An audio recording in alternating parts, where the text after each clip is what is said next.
हमारे चैनल को सब्सक्राइब करें और बेल आइकन दबाएं।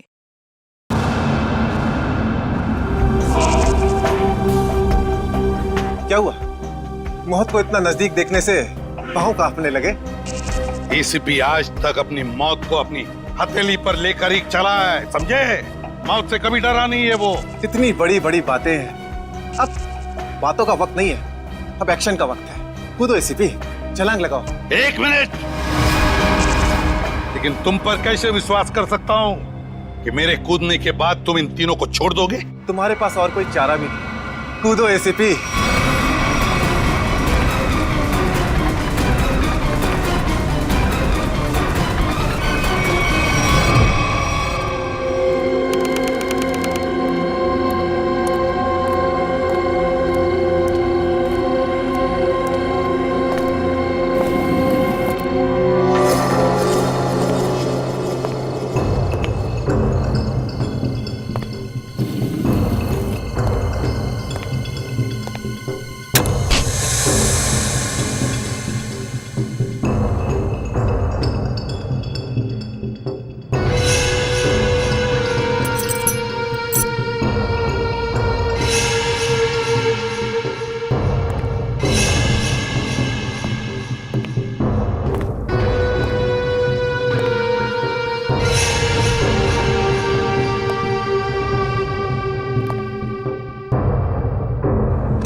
ये शो देखते वक्त तो पेट के दर्द की दवा साथ में रखनी चाहिए। हंसते हंसते पेट दर्द हो गया।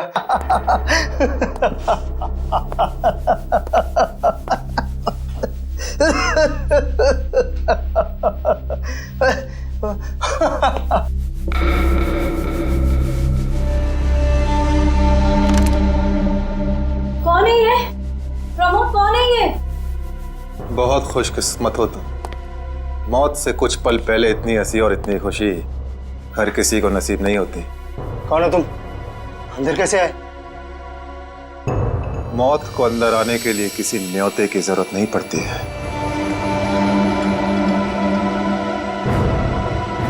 ये क्या कर रहे हो? मैंने क्या बिगाड़ा तुम्हारा? तो रुक जरा, पुलिस को। Happy birthday Tarika. Thank you Shreya. Thank you. Many happy returns of the day. Thank you Siddharth. बहुत खूबसूरत फूल है। श्रेया की चॉइस है। हाँ वो तो है, श्रेया की चॉइस तो कभी गलत हो ही नहीं सकती। हाय सिद्धार्थ। हेलो। हाय श्रेया। हाय पूर्वी। काफी देर कर दी आने में। बस थोड़ा ट्रैफिक मिल गया रास्ते में। अरे फ्रेडी सर, ये गपागप खा रहे हो? आप तो बोल रहे थे डाइटिंग कर रहे हो। डाइटिंग ही तो कर रहा हूँ। इसके पहले तो मैं 5-5 प्लेटें एक साथ खा जाता था। क्या बात कर रहे हो? हमारे प्लान पे तो पानी फिर गया अभिजीत। अरे ऐसे कैसे? कुछ ना कुछ तो करूंगा मैं। कैसे? हृदय, हाँ, उस कमरे में तुम्हारा कोई वेट कर रहा है। मेरा वेट कर रहा है? हाँ। कौन? तुम जाओ तो सही। अरे जाओ।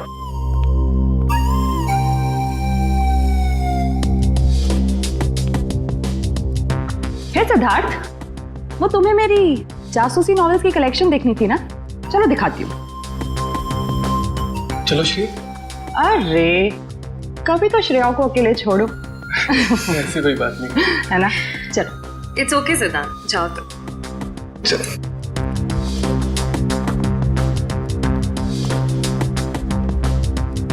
अरे श्रेया, तुम यहाँ? वहाँ कमरे में कोई तुम्हारा वेट कर रहा है। कौन? अरे जाओ देखो तो सही। अरे सर,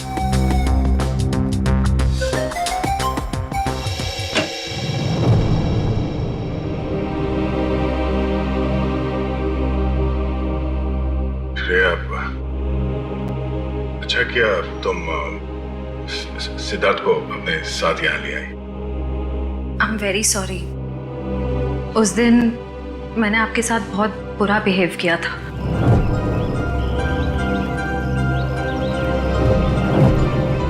छोड़ो ना, मैं भूल गया हूँ, तुम भी भूल जाओ। काश भूल पाना इतना आसान होता। जिंदगी कितनी सिंपल हो जाती है। श्रेया, ये यादें ही तो है जो उदास दिलों को जिंदगी जीने का हौसला देती है। अगर यादें ही ना हो तो जिंदगी कितनी बोरिंग हो जाएगी। तो क्या तुमने सिद्धार्थ से शादी करने का फैसला कर लिया? मेरा दिल कुछ और कह रहा है, दिमाग कुछ और। मैं जानता हूँ श्रेया, हमारे काम में हम दिल की नहीं दिमाग की सोचते हैं, मगर एक बार सीआईडी ऑफिसर ने एक आम लड़की की तरह सोचो। दिल का इस्तेमाल करो, उसकी आवाज सुनो। मेरे दिल में तो एक ही इंसान का नाम गूंजता रहता है, और वो नाम है श्रेया। सिद्धार्थ। सिद्धार्थ प्लीज, सिद्धार्थ मेरी बात तो सुनो प्लीज। अब सुनने को बाकी क्या रह गया है? पूरी हकीकत मैंने अपनी आंखों से देख ली है। तुम दया से प्यार करती हो ना?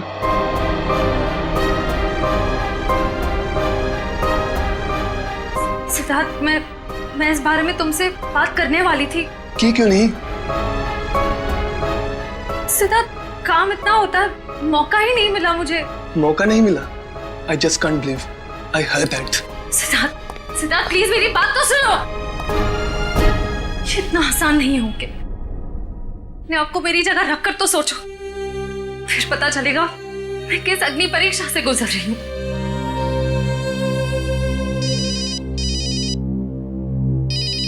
हेलो, कौन? सर, दोनों पति पत्नी थे, प्रमोद और शांति। सर, हमने कभी सपने में भी नहीं सोचा था कि हमारे होटल में ऐसा कुछ होगा। एक मिनट, आप बाहर खड़े रहिए।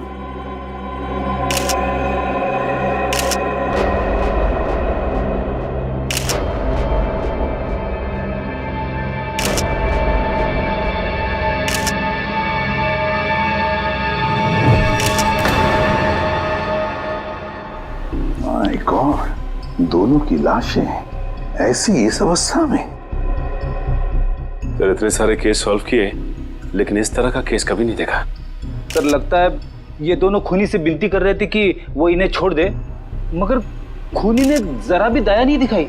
नहीं फ्रेडी, लगता है खूनी ने पहले इन दोनों को मारा और फिर यहाँ लाकर बिठा दिया, हाथ पैर बांध दिए। जिस तरह से इन दोनों को बिठाया कुर्सी में, लगता है खूनी हमसे कुछ कहना चाहता है। ये देखो, कम से कम 6-7 वार तो किए इस बेचारी पर। ऐसे इतनी बेरहमी से मारा है जैसे ये खूनी कोई सिर फिरा हो या फिर बदले की आग में ये सब किया है उसने। My God. सर, इस प्रमोद की पीठ पे भी वार किया गया है।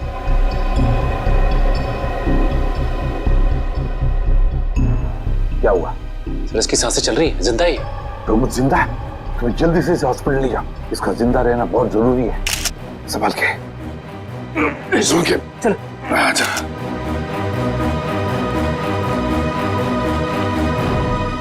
एक बात बताओ, ये खूनी अंदर आया कैसे? किसी ने देखा कैसे? नहीं सर, ये सब रात में हुआ सर, और रात के वक्त इसकी ड्यूटी रहती है सर, इससे पूछिए आप। कैसे हुआ ये सब? सर, कुछ देर के लिए मेरी आंख लग गई थी रिसेप्शन डेस्क के ऊपर। तुम्हें शर्म नहीं आती ये कहते हुए कि तुम्हारी आंख लगी थी ड्यूटी पर? Sorry sir.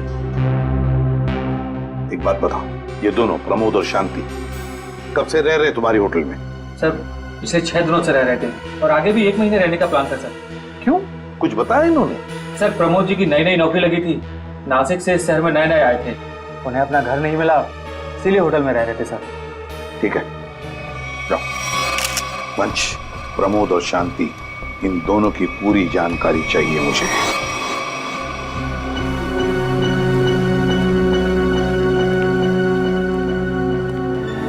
हाँ सचिन, ये प्रमोद कैसा है? सर, डॉक्टर ने ऑपरेशन शुरू कर दिया है, थोड़ी देर में पता चल जाएगा सर। लगता है सचिन, ये खूनी शांति को ही मारने आया था, प्रमोद को नहीं। देखो ना, उसने प्रमोद पर सिर्फ एक ही वार किया और फिर देखा तक नहीं कि वो जिंदा है या मर गया।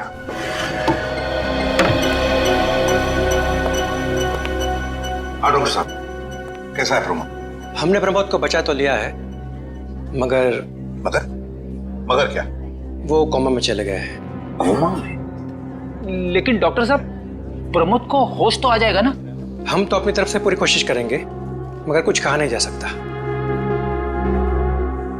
Thank you. कुछ भी हो, प्रमोद होश में आना ही चाहिए। खूनी को सिर्फ प्रमोद ने ही देखा है। डॉक्टर साहब, शांति की लाश से कुछ पता चला? दया, मौत की वजह तो तुम लोगों को क्राइम स्पॉट पे ही पता चल गई होगी। पेट पर चाकू के इतने सारे घाव हैं, उसी की वजह से मौत होगी बेचारे की। हाँ, वो तो हमें पता चल गया था। उसके अलावा कुछ और? हाँ, एक खास बात। 2 महीने पहले इसका किडनी का ऑपरेशन हुआ था। ये देखो, इसमें फोटो है। किडनी का ऑपरेशन? वंश, पता करो शहर के किस हॉस्पिटल में शांति के किडनी का ऑपरेशन हुआ था। जैसे? और सर, वो क्राइम सीन पे जो खून मिला था वो शांति और प्रमोद का ही है। खूनी ने खून करने से पहले एक एक कदम फूंक फूंक कर रखा है। हाँ, काफी प्लानिंग की है खूनी ने इस जुर्म को अंजाम देने के लिए। उसे पता था कि ये प्रमोद ऑफिस से कितने बजे वापस आता है, और वो होटल के कमरे में पहुंच गया जब दोनों मौजूद थे। पर सर, अगर उसका मकसद शांति को ही मारना था, तो वो तो प्रमोद के आने से पहले ही जुर्म को अंजाम देकर वहां से फरार हो सकता था। हाँ, ये बात तो है। मुझे लगता है खूनी ने प्रमोद के ऊपर सिर्फ एक ही बार वार किया, और वो इसलिए क्योंकि वो चाहता था कि वो कोमा में पहुंच जाए और जिंदा लाश बन जाए। सर, लगता है ये खूनी कोई एक्सपर्ट है जो अच्छी तरह से जानता था कि वार कहाँ पे करना है। सर, वो एक्सपर्ट नहीं, मुझे तो सरफिरा लगता है। वरना मारने के बाद इन्हें प्रार्थना की पोजीशन में क्यों बैठा था? कोई तो गहरा कारण है सबके पीछे जो इस खूनी के अतीत से जुड़ा हुआ है। क्या प्रमोद की बीवी का खून हो गया और प्रमोद कोमा में है? जी हाँ। खैर, अब ये बताइए कि पिछले कुछ दिनों से प्रमोद का स्वभाव कैसा था? क्या वो डरा डरा रहता था या कुछ और अजीब बात? नहीं, ऐसा तो कुछ नहीं था। पर हाँ सर, मैंने उनको काम में बहुत सारी गलतियां करते देखा। साफ साफ बताइए, प्रमोद किस तरह की गलतियां कर रहा था? बेसिक अकाउंटिंग की गलतियां। मुझे तो हैरानी हो रही थी कि इतने काबिल और इतने क्वालिफाइड इंसान ऐसे बच्चों वाली गलतियां कैसे कर सकता है कोई। वो तो अच्छा हुआ कि मैंने उनकी गलती देख ली, वरना पूरी अकाउंट शीट खराब हो जाती। सर, मुझे तो लगता है उन्हें काम आता ही नहीं था। ऐसा कैसे हो सकता है? वो जिस कंपनी से आए थे वो तो बहुत बड़ी कंपनी थी, और कोई भी बड़ी कंपनी किसी ऐसे आदमी को अपने यहाँ नौकरी पर क्यों रखेगी जिसे उसका काम ही नहीं आता हो? अब तो इस प्रमोद की सारी कुंडली निकालनी पड़ेगी। ये पति पत्नी प्रमोद और शांति एक नंबर के धोखेबाज थे। इनके सारे सर्टिफिकेट्स और डॉक्यूमेंट्स नकली हैं। स्कूल और कॉलेज हर जगह के। ऐसी क्या वजह हो सकती है जिस वजह से 400 BC करके ये उस फाइनेंस कंपनी में काम कर रहा था? ये इस प्रमोद को वहाँ काम करके क्या फायदा हो सकता है? इस सवाल का जवाब तो उसी वजह से जुड़ा है निखिल, जिसकी वजह से इस प्रमोद की हत्या की गई। पर वजह जो भी हो, उस वजह का पता तो CID निकाल ही लेगी। लेकिन सर, हो सकता है इन दोनों का नाम भी नकली हो सकता है। ऐसा भी हो सकता है कि ये दोनों असली प्रमोद और शांति हो ही ना, बल्कि कोई बहरूपिये हों जिन्होंने उन दोनों की जगह ले ली हो सकता है। एक सेकंड। हेलो, हाँ बोल रहा हूँ। हाँ, कौन सा hospital? Okay, thank you so much. क्या हुआ निखिल? हमारा अंदाजा सही निकला। 2 महीने पहले पुणे की मोती हॉस्पिटल में इस प्रमोद की पत्नी का एक ऑपरेशन हुआ था। वहाँ प्रमोद की पत्नी का नाम शांति नहीं बल्कि विनीता लिखा हुआ है। विनीता? मोती हॉस्पिटल, पुणे।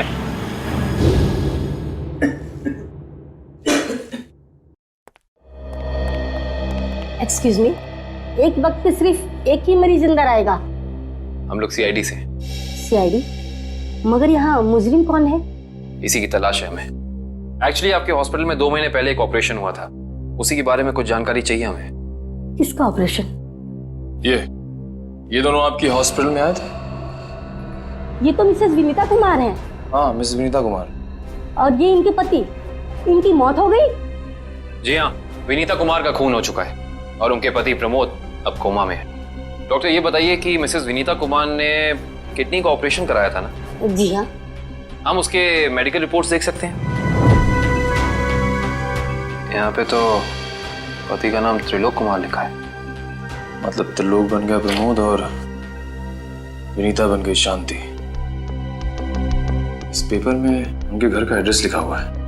चल के पता करें, शायद कुछ पता चल जाए। नहीं निखिल, कोई फायदा नहीं होगा। इनकी पहचानों की तरह इनका एड्रेस भी नकली होगा, देखना। हाँ, हमने इन्हें ऑपरेशन के कुछ रिपोर्ट्स कोरियर की थी, मगर वो कोरियर वापस आ गए थे। डॉक्टर ये बताइए कि इन्होंने ऑपरेशन का पेमेंट कैश में की थी या चेक से या किसी कार्ड से? इंश्योरेंस के जरिए। इंश्योरेंस? उस इंश्योरेंस कंपनी के कोई कागजात, कोई डॉक्यूमेंट्स हैं आपके पास? हाँ, इसी फाइल में होंगे। गुड।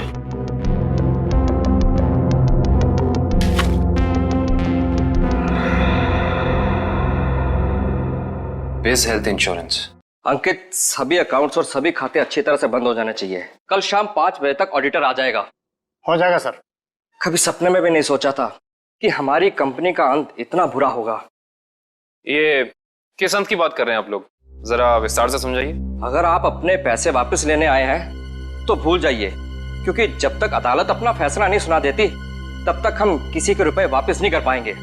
पैसे वापस लेने नहीं, इंसाफ करने आए हैं हम लोग सीआईडी से। ओह, तो हमारी शिकायत सीआईडी वालों तक भी पहुंच गई है। शिकायत? ऐसा क्या कर दिया आपकी इस कंपनी ने? हमारी कंपनी ने नहीं, उस त्रिलोक ने आसमान की तरफ प्रगति करती हुई हमारी कंपनी के नाम को रातों रात मिट्टी में मिला दिया और हमें दिवालिया कर दिया उसने। त्रिलोक? एक सेकंड, आप इस त्रिलोक की बात तो नहीं कर रहे? हाँ, यही तो है वो। पर इसे क्या हुआ? किसी ने इसकी जान लेने की कोशिश की है, फिलहाल ये कोमा में। ये तो होना ही था, इतने लोगों को जो धोखा दिया इसने। किस धोखे की बात कर रहे हैं?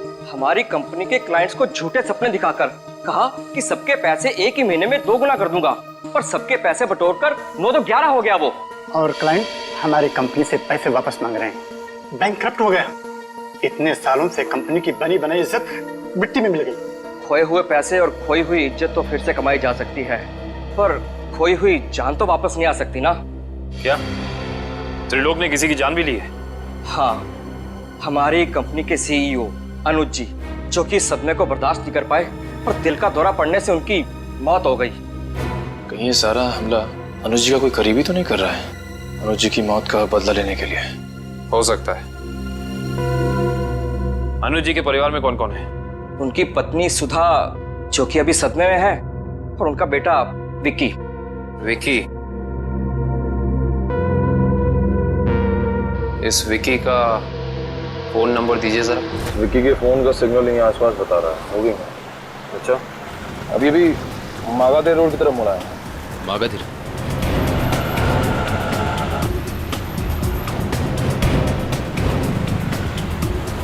देखो सिग्नल में कुछ पता चला? एक मिनट। क्या हुआ?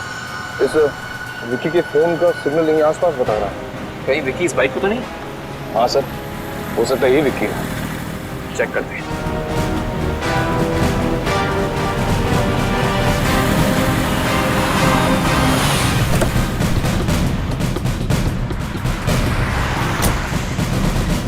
सुनो भाई साहब, तुम ही विक्की हो?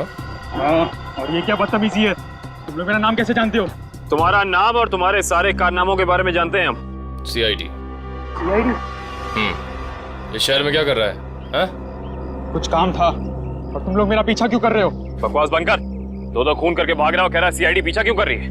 मैंने कोई खून नहीं किया है। अच्छा, त्रिलोक और विनीता का खून नहीं किया तुमने? त्रिलोक और विनीता मर चुके? ड्रामा बनकर अपना पूरा इतिहास है तेरा हमारे पास। उन दोनों ने तुमसे तुम्हारे पिता को छीना, उसका बदला लेने के लिए तुम यहाँ आए हो उनके पीछे। हाँ, मैं बदला लेने जरूर आया था, पर मैंने उनका खून नहीं किया। देख, सच बोल दे समझा, नहीं अपनी शक्ल नहीं पहचान पाएगा। मैं सच कह रहा हूँ, मैंने किसी तरह उनके बारे में पता किया। मैं उनके होटल भी गया था, मगर जैसे मैं उनके कमरे की तरफ जा रहा था, मैंने उनके कमरे में एक आदमी को जाते हुए देखा। कौन सा आदमी था वो? उसके चेहरे को ठीक से देख नहीं पाया मैं। तुम्हें जो भी याद है, जितना भी याद है, साफ साफ बताओ। कद लगभग 6 फीट, ओवरकोट पहना हुआ था उसने, और उसके बाल लंबे थे यहाँ तक। और उसने एलिगेटर शूज पहने हुए थे। Alligator shoes? हेलो, एक और खून?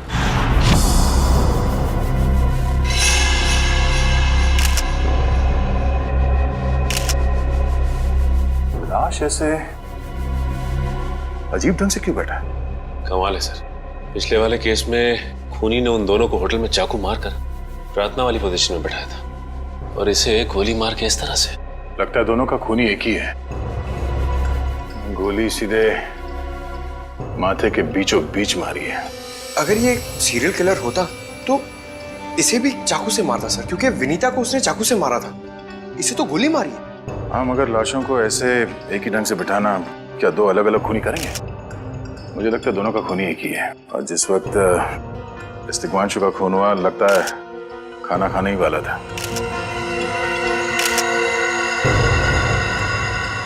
सर, यहाँ पे दूसरी प्लेट भी पड़ी है। कहीं ऐसा तो नहीं कि ये तिग्मांशु की बीवी के लिए थी? मैम सब तो एक हफ्ते के लिए गाँव गई हुई है, एक हफ्ते के बाद लौटेगी। तो क्या घर में कोई और आदमी था जिसके लिए तिग्मांशु ने एक और प्लेट में खाना डाला? नहीं साहब। अच्छा, जब तुम घर वापस आए उस वक्त ये दरवाजा खुला था या बंद था? नहीं साहब, बंद था। तो फिर तुम घर के अंदर कैसे आए? साहब ने एक चाबी मेरे पास भी दे रखी है। तो जो कोई भी था, ऐसा लगता है कि तिग्मांशु उस आदमी को जानता था।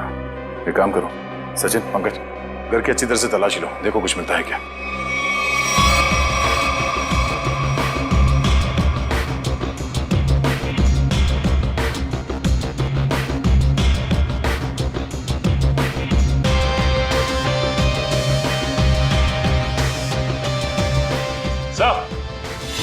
हाँ सचिन,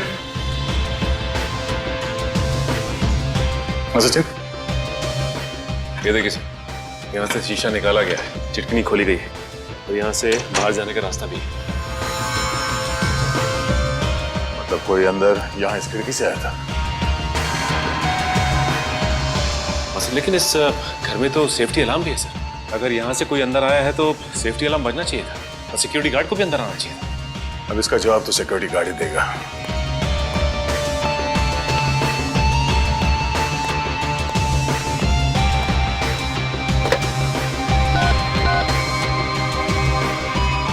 हेलो सिक्योरिटी। अच्छा, आज दोपहर को तिग्मांशु जी के घर से अलार्म बजा था? बजा था। तो फिर आप चेक करने के लिए उनके घर पे क्यों नहीं आए? ओ आई सी, पिछले हफ्ते भी? ठीक है, थैंक यू। क्या बोला सर ये सिक्योरिटी वाला? सिक्योरिटी का कहना है कि अलार्म बजा था और उन लोगों ने घर में फोन भी किया, तो तिग्मांशु जी ने कहा कि गलती से अलार्म बज गया, इसलिए वो लोग ऊपर नहीं आए। सर, हो सकता है तिग्मांशु ने मजबूरी में कहा हो, खूनी ने उसके सर पे गन तान दी हो। कुछ कह नहीं सकते। बात करते वक्त अगर थोड़ी सी भी टेंशन हो आवाज में तो ये सिक्योरिटी वाले तुरंत भाप लेते हैं। दरअसल पिछले हफ्ते भी तिग्मांशु के घर से अलार्म बजा था और जब सिक्योरिटी वालों ने फोन किया था तो तिग्मांशु ने यही कहा था कि गलती से बच गया। सर, ये खूनी काफी चालाक लगता है, खेल खेल रहा है। देखते हैं, जरा देखो इस घर में कुछ और मिलता है क्या। खूनी ने कोई ना कोई सुराग जरूर छोड़ा होगा, चेक करो।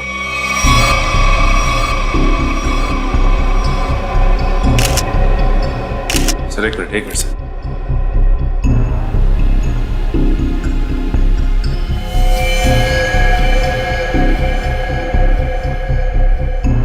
ये देखिए सर, खून।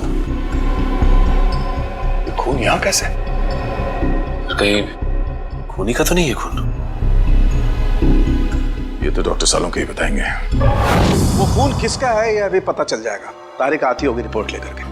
डॉक्टर साहब, इस तिग्मांशु के बारे में कुछ और पता चला? हाँ। वो कैसे? इसे गोली मारने से पहले बेहोश किया गया था। क्या? इसे बेहोश किया था? इसके खून में मुझे एक खास किस्म की दवाई के अंश मिले हैं जो अक्सर इंसान को बेहोश करने के लिए दी जाती है, और वो दवाई से इंजेक्शन के जरिए दी गई थी। ये देखो। सर, बहुत ही अजीब बात है। अगर खूनी इसे मारना चाहता था तो सीधा गोली मारकर इसका काम तमाम कर सकता था। फिर ये जहर की दवाई क्यों दी होगी? और सर एक और बात पता चली, तिग्मांशु जिस हालात में हमें मरा हुआ मिला था वो एंशिएंट कल्चर के हिसाब से प्रार्थना करने की पोजीशन, खाना खाने से पहले। तो फिर तो शांति और तिग्मांशु दोनों का खूनी एक ही आदमी है। ये खूनी के लिए ये हत्याएं जुर्म नहीं, एक जश्न है। इसलिए उसने टेबल पे ये प्लेटें सजाई, उसमें खाना रखा, एक अपने लिए और एक तिग्मांशु के लिए। और सर, तिग्मांशु को प्रार्थना की पोजीशन में बैठा के उसने गोली मार दी। सर, मैंने कहा था ना, ये खूनी एकदम सरफिरा है सर। हाँ सर, लगता है ये खूनी अपने आप को बहुत शक्तिशाली महसूस करता है। जिस वक्त इन सब की गर्दनें झुकी होती हैं उसके सामने, उसे आनंद आता है। नहीं सचिन, खूनी का मकसद लोगों को अपने सामने झुकाना नहीं, बल्कि अपने लिए प्रार्थना करवाना था। क्या मतलब? ये रही उस खून की रिपोर्ट। ये खून ना ही तिग्मांशु का है और ना ही उसके घर वालों का। ये खून उस खूनी का ही है। खूनी का? मगर वहां तो हाथापाई के कोई निशान नहीं मिले और उस जगह को देख के ऐसा लगा भी नहीं कि तिग्मांशु ने सेल्फ डिफेंस में खूनी के ऊपर हमला किया होगा। वो इसलिए दया क्योंकि ये खून खूनी ने अपने मुंह से थूका था। हमें इसके खून में से इसके सलाइवा के कुछ अंश भी मिले। उसकी तबीयत खराब है क्या? हाँ, वो बीमार है।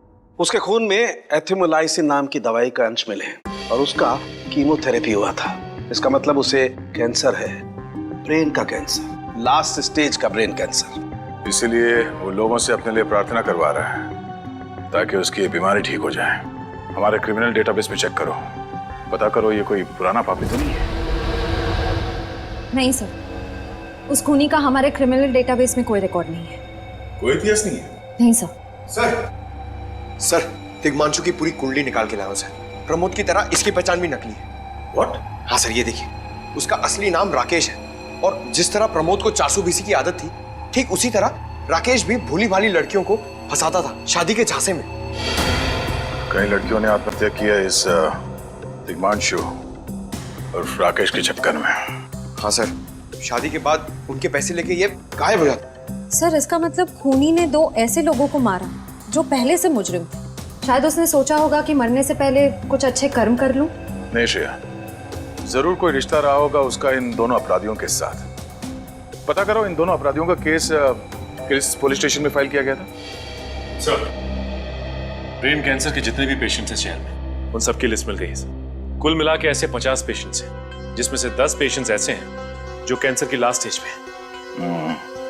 उनमें से 4 औरतें हैं, बचे 6। हाँ सर, और इन 6 में से 4 ऐसे हैं जो 70 साल से ऊपर के बुजुर्ग हैं। अब बचे 2, ये उदय और भानु। तुम इन दोनों से मिले? हाँ सर, ये उदय 6 महीने से हॉस्पिटल में है। और भानु? भानु सर 1 महीने से हैदराबाद में। ये कैसे हो सकता है सचिन? अगर वो मुजरिम इसी शहर में है तो कहीं ना उसका इलाज चल रहा होगा ना कहीं से वो दवाई खरीदता होगा। वंश सर, इस शहर में जितने भी केमिस्ट है जहाँ पे ब्रेन कैंसर की दवाइयाँ बेची जाती है, उन सब की लिस्ट चाहिए मुझे। सब पता चल गया। त्रिलोक और राकेश दोनों के खिलाफ एक ही थाने में केसेस दर्ज किए गए थे, जगतपुरी थाने। इस केस का पूरा इतिहास जगतपुरी थाने से ही पता चलेगा। Excuse me. यस। आपकी दुकान पे ब्रेन कैंसर की दवाइयाँ बेची जाती हैं? जी हाँ, हमारी दुकान उन चुनिंदा दुकानों में से है जहाँ ये दवाई आपको मिलेगी। वैसे ये दवाइयाँ बहुत कम लोग खरीदते होंगे नहीं? जी, बहुत महंगी है एक्चुअली। अच्छा, जो लोग ये दवाइयाँ खरीदते हैं उनकी लिस्ट मिल सकती है हमें?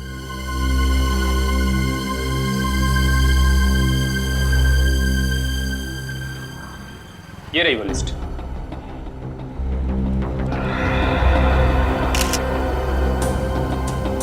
तपन, उदय और नितिन, ये तीनों लोग तो उस मरीज की लिस्ट में थे। अच्छा, आपको पूरा यकीन है कि इनके अलावा और कोई नहीं आता ये दवाई लेने के लिए? जी नहीं, लेकिन हो सकता है कोई गैर कानूनी तरीके से ये दवाई खरीद रहा हो। ये दवाइयाँ काफ़ी महंगी है ना, आम आदमी इसका खर्चा नहीं उठा सकता। अच्छा, आप किसी ऐसे आदमी को जानते हैं जो ये गैर कानूनी काम करता है? एक आदमी है, आंद्रे नाम है उसका। प्यार से लोग उसे एंडी कहते हैं। ये जो ज्वाला रोड पे पब्लिक पार्क है ना, अक्सर वहीं मिलता है। कांस्टेबल सुनील? ऐसा? आप सीआईडी से ही हैं ना? हाँ, हमारी बात शायद आप ही से हुई थी। साहब बताइए, कांस्टेबल सुनील आपके लिए क्या कर सकता है? सुनील जी, हाल फिलहाल में इस रिकॉर्ड रूम में कोई चोरी वगैरह हुई थी क्या? चोरी नहीं तो सर, अब यहाँ वाला कोई चोरी कैसे करेगा? सुनील, फिर आप एक हेल्प कर सकते हैं हमारी। हमें 2 मुजरिमों की फाइल चाहिए। एक का नाम है त्रिलोक कुमार और दूसरे का राकेश भिवेन। 1 मिनट सर, क्या नाम बोले? राकेश? राकेश भिवेन।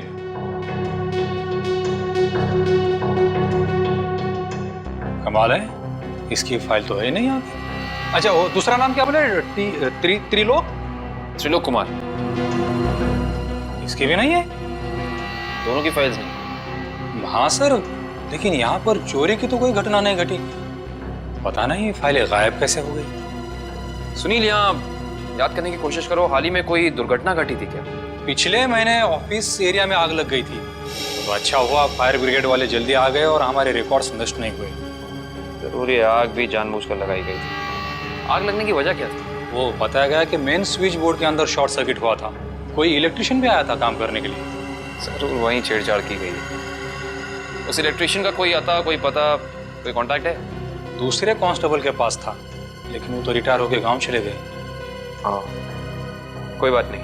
सुनील, एक काम करिए, आप चेक करके बताइए कि और किन किन मुजरिमों की फाइल्स यहाँ से गायब हुई हैं। पता तो चले आखिर अगला शिकार है कौन इस अनोखे खूनी का। ये ले पैसे। अरे ये दवाइयाँ तो असली है ना। अरे अंकल जी, ये जो शक की बीमारी है ना, कैंसर से भी ज्यादा खतरनाक है। अगर आपको यकीन नहीं है कि ये दवाई असली है या नहीं, तो खुद जाकर दुकान से क्यों नहीं खरीद लेते? अरे तुम तो बुरा मान गए, मैं तो बस ऐसे ही पूछ रहा था, मेरा मतलब वो नहीं। जानते हो, इस तरह से दवाइयाँ बेचना और खरीदना दोनों गैर कानूनी है। बाकी तुम्हारा कोई फायदा नहीं है। मैंने सुना था कि सीआईडी बड़े-बड़े केस हैंडल करता है। मैं तो छोटा-मोटा चोर हूँ, जाने दो साहब। हाँ मिस्टर छोटे चोर, ये बताओ कि तुम्हारे पास से ये दवाइयाँ खरीदने के लिए कोई ऐसा आदमी आता था जो 6 फीट लंबा था और लंबे लंबे बाल थे उसके, और वो एलिगेटर वाले शूज पहनता था? हाँ, वही जो आगे से नुकीला होता है। हाँ, आया था चिराग। आप लोग चिराग को ढूंढ रहे हो? हाँ। कहाँ मिलेगा ये चिराग? चिराग? लगता है चिराग घर पर नहीं है। कमरे अच्छी तरह से चेक करो, देखो कुछ मिलता है क्या। पंकज, कंप्यूटर चेक करो।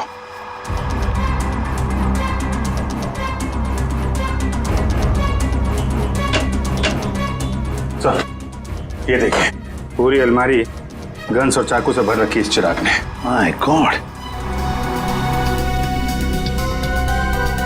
सर, हाँ, अंदर के कमरे में से ये खून से भरे हुए कपड़े मिले।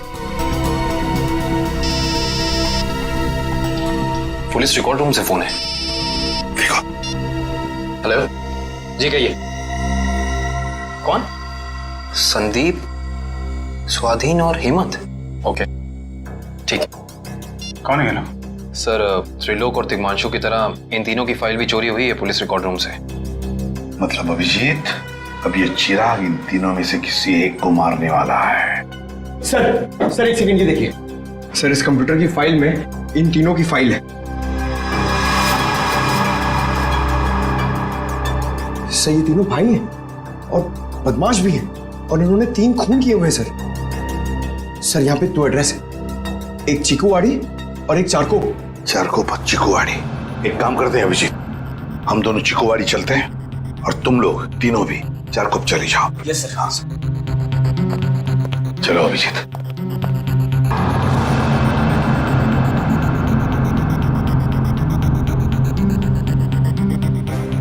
क्या हुआ सर? अभिजीत, ये पेन, ये मेरा पेन है अभिजीत। आपका पेन? यहाँ पे कैसे सर? ये पेन मैंने जग्गा को दिया था, जग्गा को। जग्गा सर? वो आपका खबरी? हाँ अभिजीत, मेरा खबरी। मगर जग्गा तो मर चुका है सर। हाँ अभिजीत, तो मर चुका है, लेकिन जिस खून में तलाशी करने में मदद की थी जग्गा ने हमारी, उस वक्त वो खून भी इसी तरह हो रहे जैसे आज हो रहे हैं। खून करने के बाद लोगों को प्रार्थना की पोजीशन में रखा जाता है। चलते हैं सर। नहीं अभिजीत, क्योंकि अभिजीत जिस तरह से वो खून किए जा रहा है, लगता है मुझे संदेशा भेज रहा है, मुझे मिलना चाहता है अकेले में।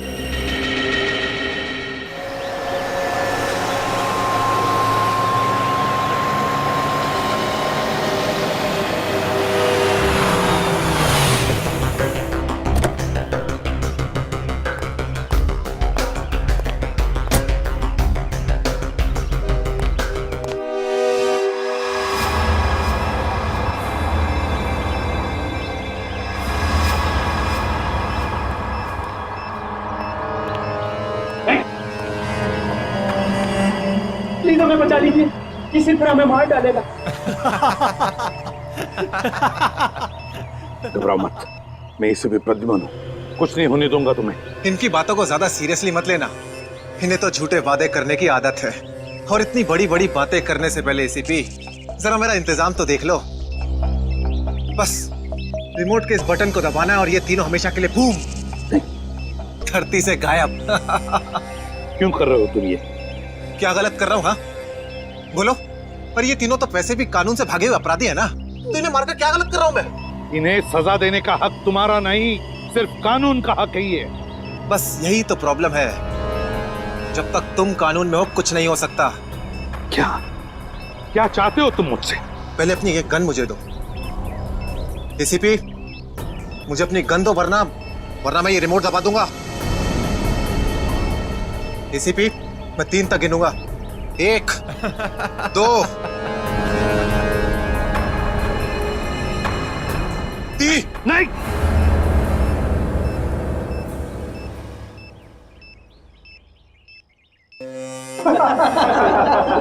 बहुत अच्छे, बहुत अच्छे। तो तुम जानना चाहते थे ना कि मैं तुमसे नफरत क्यों करता हूं? हाँ। जग्गा खबरी का नाम ध्यान है? याद है मुझे। मैं उन्हीं का बेटा हूं। पता चल चुका था मुझे। एसीपी, तुमने मेरे पिताजी से वादा किया था ना कि तुम उनका बाल भी बाका नहीं होने दोगे, फिर क्यों नहीं बचा सके उन्हें? बोलो। देखो चिराग, तुम्हारे पिताजी की मौत का बोझ आज भी मेरे दिल पर है। बंद करो ये तुम्हारा नाटक। उस वक्त कहां थे तुम, जब मेरे पिताजी की मौत के बाद मैं और मेरी मां दर दर की ठोकरें खा रही थी? खाने के पैसे तक नहीं थे हमारे पास। तो तुम मेरे पास चले आते, मैं कुछ मदद कर सकता था तुम्हारी। क्या कर लेते तुम? हाँ, सिवाय झूठे वादों के। तुम्हें पता है एसीपी, मुझे कैंसर है, आखिरी स्टेज। और ये इसीलिए क्योंकि मेरी मां के पास पैसे नहीं थे मेरे इलाज के लिए। मैं तुम्हारा दुख समझ सकता हूँ चिराग, तुम्हारी तकलीफ समझ सकता हूँ, मगर इन तीनों ने क्या बिगाड़ा है तुम्हारा? तुम इन तीनों की जान बचाना चाहते हो? हाँ। तो तुम्हें अपनी बलि देनी होगी। क्या मतलब? मतलब तुम इस बिल्डिंग से छलांग लगानी होगी, ताकि फिर कोई जग्गा खबरी सीआईडी का शिकार ना बने।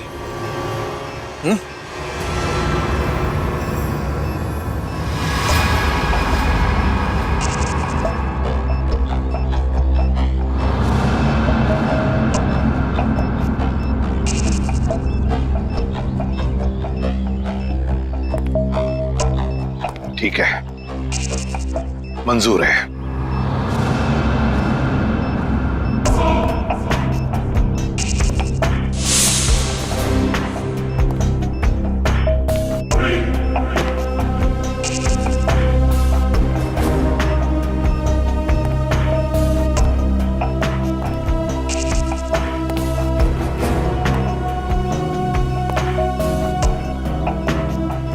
चढ़ो एसीपी, चढ़ो।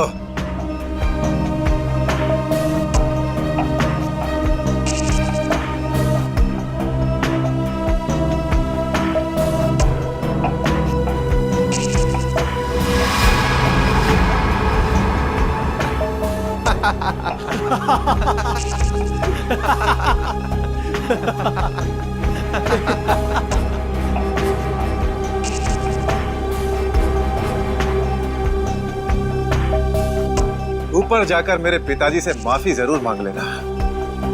क्या हुआ, मौत को इतना नजदीक देखने से पांव कांपने लगे? एसीपी आज तक अपनी मौत को अपनी हथेली पर लेकर ही चला है, समझे? मौत से कभी डरा नहीं है वो। इतनी बड़ी बड़ी बातें, अब बातों का वक्त नहीं है, अब एक्शन का वक्त है। कूदो एसीपी, छलांग लगाओ और अपनी ये बेहतरीन जिंदगी को अलविदा कह दो। चलो। 1 मिनट, मैं जरूर कूदूंगा, लेकिन तुम पर कैसे विश्वास कर सकता हूं कि मेरे कूदने के बाद तुम इन तीनों को छोड़ दोगे? तुम्हारे पास और कोई चारा भी नहीं है। कूदो एसीपी, वरना मैं इस रिमोट का बटन दबा दूंगा।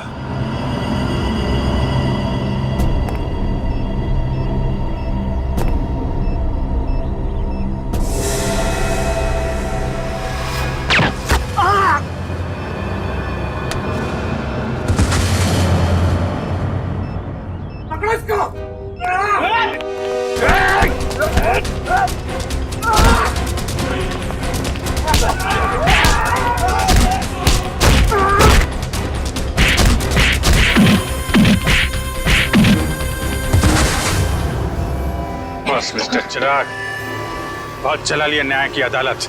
सीआईडी का काम सीआईडी को सौंप दो।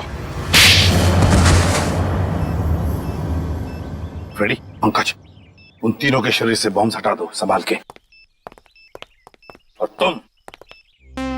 तुम मेरे दोस्त, मेरा कबरी जग्गा के बेटे लगते ही नहीं। उस बेचारे ने तो अपनी जान कुर्बान की हमारी मदद करने में, कानून की मदद करने में। मगर तुम, लानत है तुम पर, जैसे घटिया काम करने निकले थे। दो खून किए तुमने। तुम्हें तो शायद फांसी ही होगी, फांसी।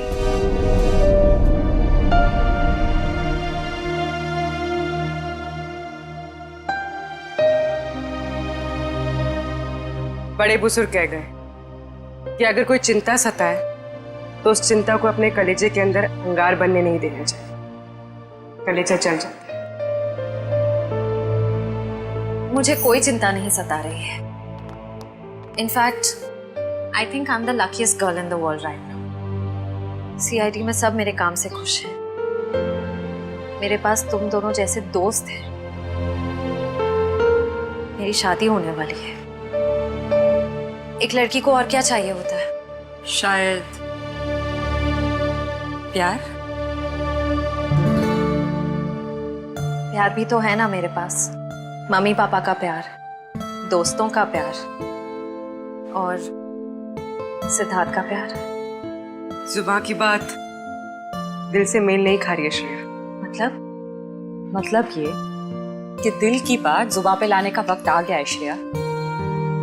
वो श्रेया कहाँ गई? हाँ, जो अपने सारे डिसीजंस खुद लेती थी, जिसे पता था कि उसको अपनी जिंदगी में क्या चाहिए। हाँ श्रेया, अब वक्त आ गया है। तुम्हें किसी एक को चुनना ही होगा। और अगर तुमने एक स्ट्रॉन्ग डिसीजन नहीं लिया ना, तो उसका असर तुम्हारी जिंदगी पर नहीं, बाकी 2 जिंदगियों पर भी पड़ेगा। मैं क्या डिसीजन लूं? किसे चुनूं? उस इंसान को जिसे मैं बहुत प्यार करती हूं, पर उन्होंने कभी अपने प्यार का इजहार नहीं किया, या शायद वो मुझसे प्यार करते ही नहीं, या फिर उस इंसान को जो मुझसे बहुत प्यार करता है, मुझे पलकों पर बैठा कर रखता है। मगर यहाँ पे इम्पोर्टेंट सवाल ये है कि तुम किससे प्यार करती हो? नहीं तारिका, यहाँ ये बात इम्पोर्टेंट है कि अब मैं पीछे नहीं हट सकती। मेरे किसी भी डिसीजन से ना सिर्फ सिद्धार्थ को, बल्कि उसकी और मेरी फैमिली को बहुत दुख होगा। बच्चों जैसी बातें मत करो श्रेया। हर माँ बाप चाहते हैं कि उनके बच्चे को जिंदगी की हर खुशी मिले। तुम सिद्धार्थ के साथ खुश नहीं रह पाई तो क्या अंकल आंटी खुश रह पाएंगे? और अगर तुम खुश नहीं रही तो क्या सिद्धार्थ खुश रह पाएगा?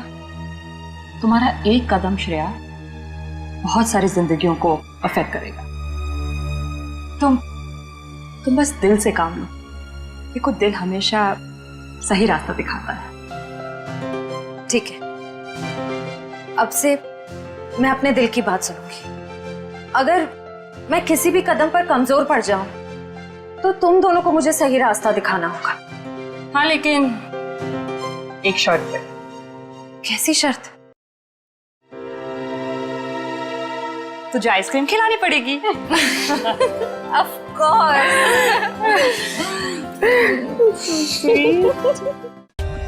For more updates, subscribe to our channel, click the show links and enjoy watching the videos.